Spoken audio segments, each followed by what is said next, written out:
ഈ പ്രപഞ്ചത്തിലെ എന്തൊരു സാധനത്തിനും എന്തുണ്ട്?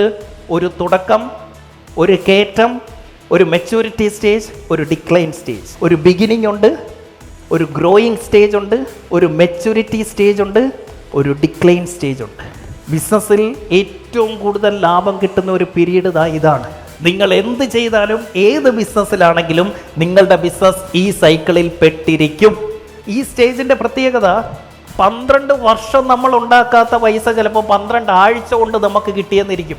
ആ സമയത്ത് ബിസിനസ്സിൽ കാശുണ്ടാകുന്ന സമയത്ത് അത് കൃത്യമായി വിനിയോഗിക്കാൻ പഠിച്ചില്ലെങ്കിൽ നമുക്കറിയില്ല ഇത് എത്ര നാൾ എന്ന്, എത്ര നാൾ അത് കിട്ടും, എത്ര നാൾ ആ പ്രോഫിറ്റിൽ ഈ ഗ്രോത്ത് ആൻഡ് മെച്യൂരിറ്റി സ്റ്റേജിൽ നമ്മുടെ ബിസിനസ് നിൽക്കും എന്ന് നമുക്കറിയില്ല.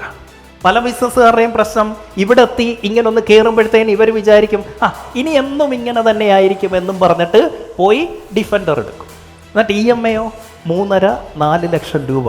അപ്പോഴത്തേക്കിന് ഇവിടെ വെച്ചാണ് വണ്ടി എടുക്കാൻ തോന്നിയത്. അത് കഴിഞ്ഞ് EMI അടച്ചു തുടങ്ങുമ്പോൾ ബിസിനസ് ഇവിടെ എത്തി.